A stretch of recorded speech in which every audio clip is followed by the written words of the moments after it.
갈라디아 6장 7절 스스로 속이지 말라. 하나님은 업신여김을 받지 아니하시나니 사람이 무엇으로 심든지 그대로 거두리라. 어떤 사람이 누구도 자기를 인정해주지 않아 고민하다가 비관한 나머지 산에 가서 소리 질렀습니다.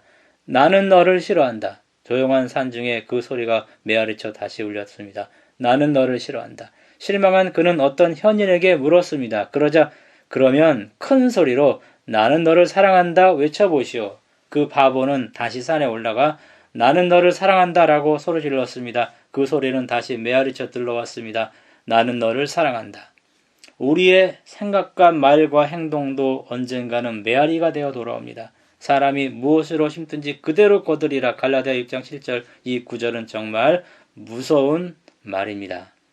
갈라디아 6장 8절은 5장 16절에서 25절에 나오는 육체 성령의 언어로 사람이 무엇으로 심든지 그대로 거두리라 라는 말씀을 해석하고 있습니다. 육체를 위하여 심으면 썩어질 것을 거두고 성령을 위하여 심으면 영생을 거둔다고 말합니다. 성령을 위하여 심는 것은 영으로 인도함을 받는 것, 로마서 8장 14절, 갈라디아 5장 16절에 성령을 따라 행하는 것과 같은 뜻입니다. 갈라디아 교인들은 시작은 잘했다고 3장 2절에서 5절, 5장 7절에 말합니다. 그러나 성령으로 행하는 삶, 5장 25절에 하는 이 성령으로 행하는 삶에 열심을 잃고 있었습니다. 바울은 그들에게 선을 행하되 낙심하지 말라고 9절에 말합니다. 성령이 어디로 인도하든지 따라가라고 8절에 말합니다. 그래서 성령의 열매를 맺는 일에 낙심하지 말라고 말하는 것입니다.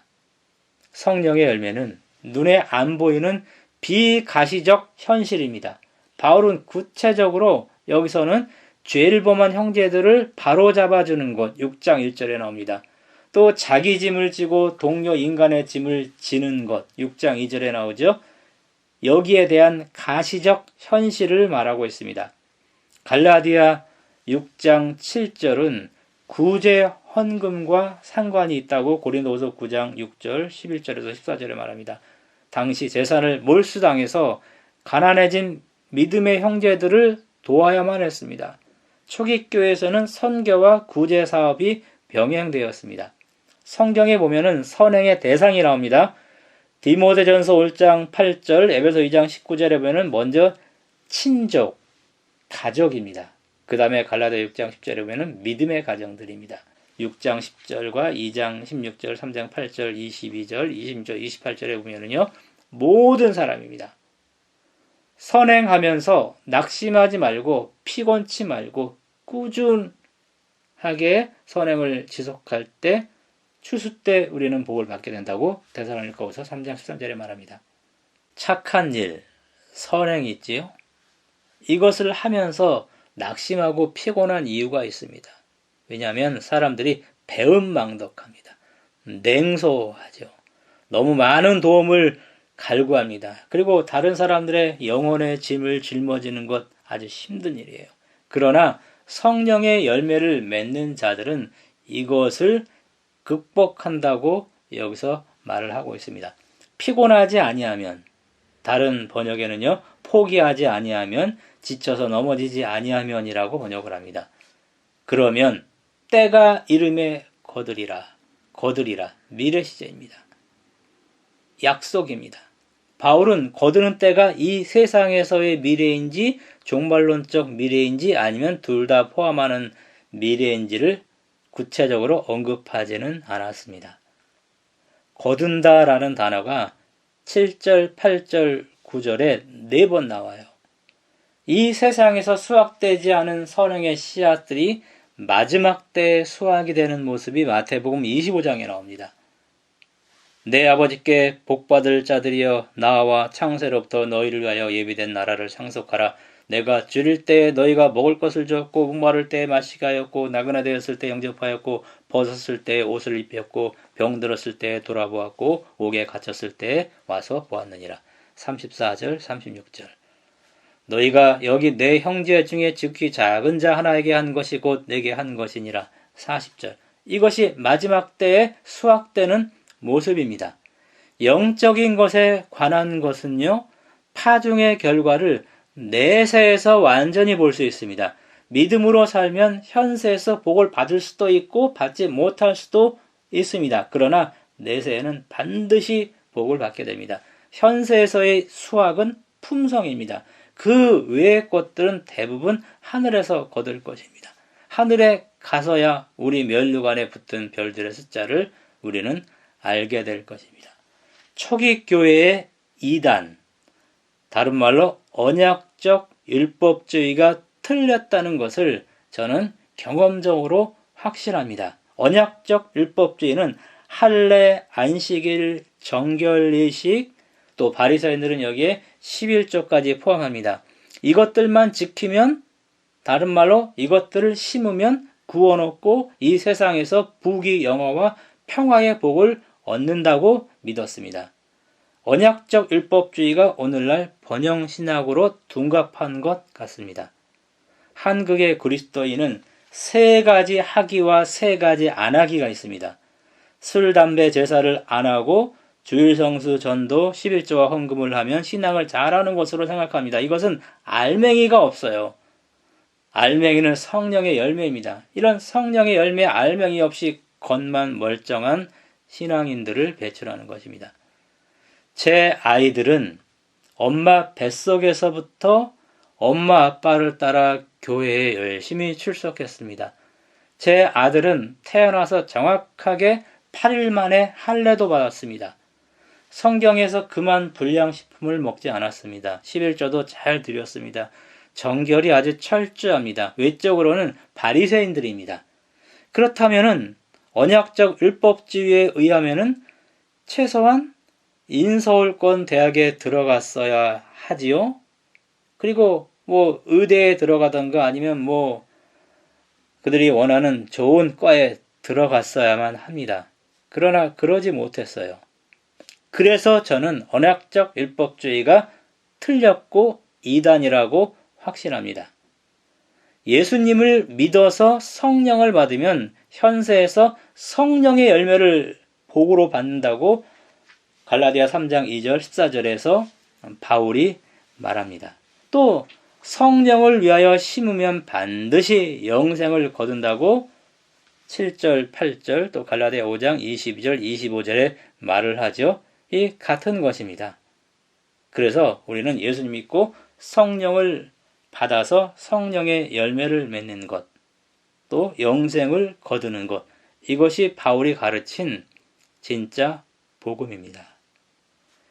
자연계나 농업이나 상업이나 지적인 세계나 스포츠계 여기에서요, 사람이 무엇으로 심든지 그대로 거둡니다. 삶은 부메랑입니다. 우리의 생각과 말과 행동은 언제가 될지는 모르지만은요, 틀림없이 되돌아옵니다.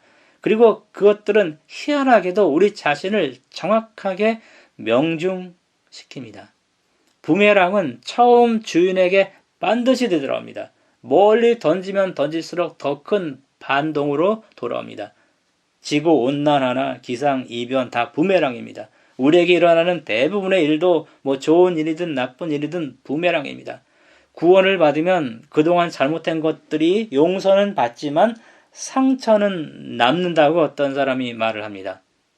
또 오리겐이라는 사람은요, 모든 사람이 구원을 얻더라도 죄의 흔적은 남아있을 것이다 라고 말합니다. 하늘에 가면 말끔히 치료가 되겠지만 우리가 구원을 받아도 이 세상에서는 죄의 결과를 당하는 것 같습니다.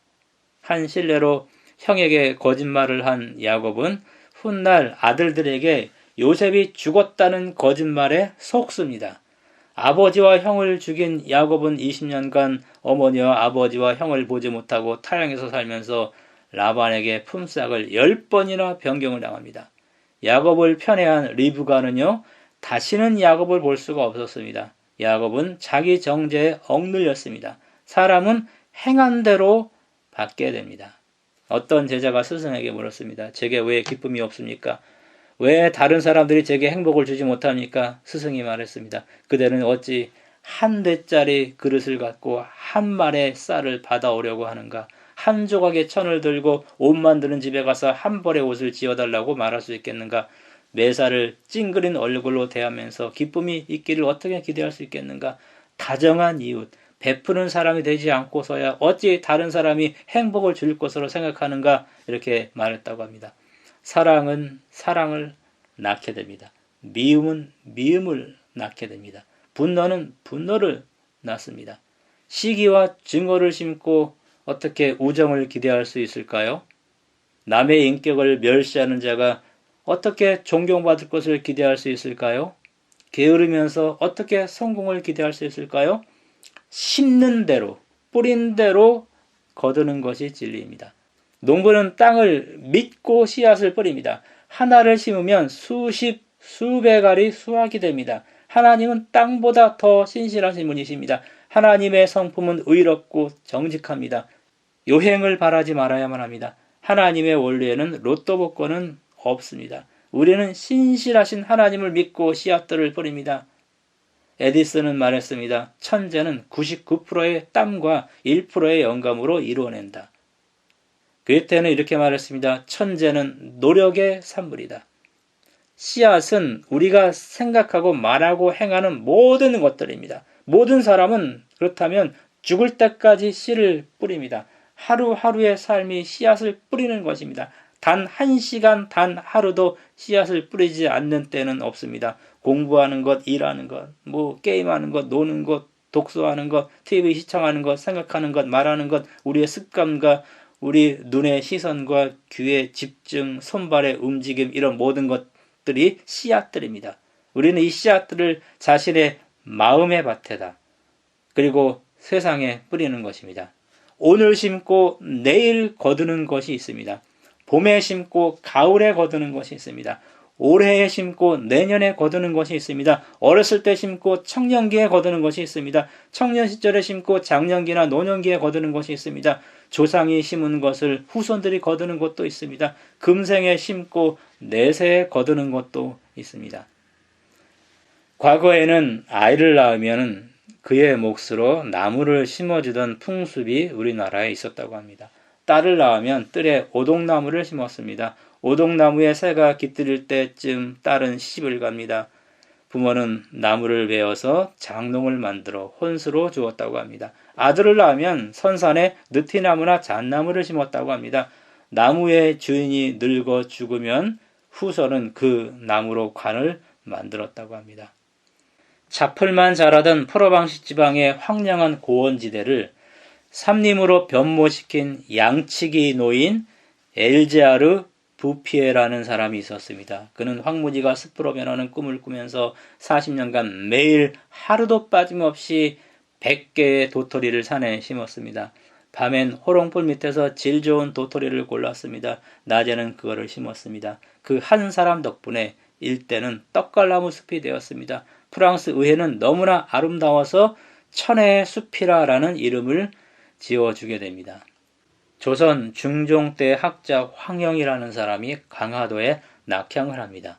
그는 연미정이라는 정자를 지어서 살았습니다.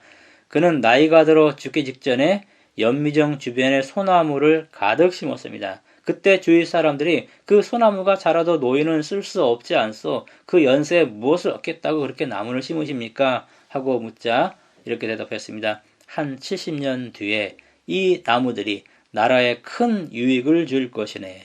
그리고 70년쯤 뒤에 그 소나무들은 베어져서 거북선을 만드는 재료가 되었다고 합니다. 어린아이는 그것을 먹어야지 왜 땅에 심느냐고 의아해합니다. 그러나 농부는 아무리 배가 고프고 먹을 것이 없어도 종자는 땅에 심습니다. 그리스도인은 미래만이 아니라 영혼을 보고 씨앗들을 뿌려야만 합니다. 마지막을 위한 준비는 지금 성령을 위하여 심어서, 헬라어로는 성령 안에 심어서입니다. 갈라디아 6장 8절. 이것을 좀 의역하면 성령의 밭 안에 심어서 자신의 생애 속에 성령의 열매를 맺는 것입니다. 이것이 사람이 무엇으로 심든지 그대로 거두리라 라는 말씀의 본래의 뜻입니다. 이런 사람이 결국 미래적 칭의, 갈라디아 5장 5절에 나오는 의의 소망을 얻게 되는 것입니다. 갈라디아 교인들은 어리석게도 3장 3절에 나오죠. 율법의 행위들, 다른 말로 언약적 율법주의로 이 미래적 칭의를 얻으려고 시도했습니다. 지금 성령의 밭 안에 씨앗들을 심어서 여러분의 삶에서 성령의 열매가 맺혀지는 그런 삶을 살게 되기를 바라면서 말씀 마치겠습니다.